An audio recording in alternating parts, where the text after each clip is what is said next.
It is the PSLE, and you are staring at a page with its topic and 3 pictures. Your mind is swarmed with a million ideas, or worse, none at all.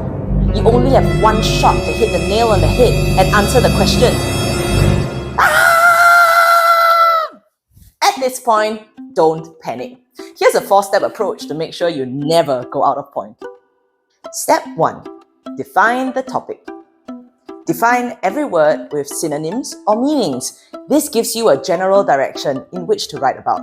Let's take a look at a topic. Our topic is a promise.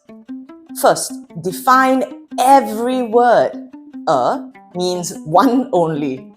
Promise means saying or giving an assurance that you will or will not do something. If you struggle with the definition of a topic, get yourself to come up with synonyms instead. Synonyms are different words with the same meaning, like vow, guarantee, or even deal. Intentionally use these words in your compositions to answer the question and never go out of point. Step 2. Refine with content targets. While having a general idea is a great start point, elaboration in the correct direction is key to staying on point. To do this, refine your ideas by identifying content targets that you must mention in your composition to answer the question.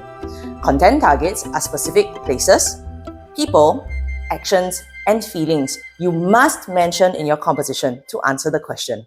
Let's take a look at our question topic, a promise again. Are there any specific places we must mention to answer the topic, a promise? Nope. The story can take place anywhere. Place, therefore, is not a content target we must hit in our composition. We can give our time to focus on other ideas. Next P. People. Are there any specific people we must mention to answer the topic? Yes. With a promise, someone must make a promise to someone else. In other words, we need at least 2 people in this story. This is a content target we must hit in our composition. Next, actions. What actions are specific to this topic? Actions related to promises are usually making a promise and then keeping or breaking it. These are the other content targets we must hit in our composition. Finally, feelings. What feelings are specific to this topic?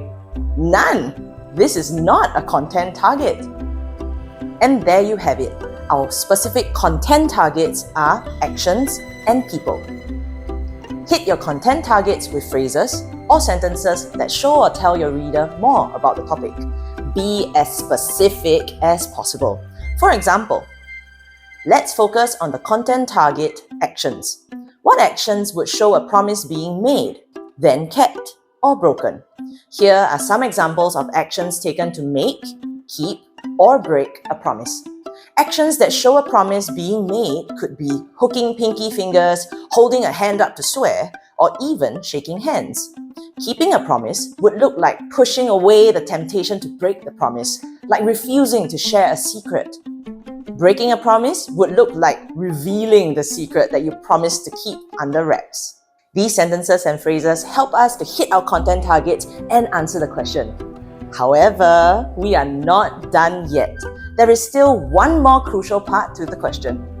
In the PSLE, you are given 1 topic and 3 pictures.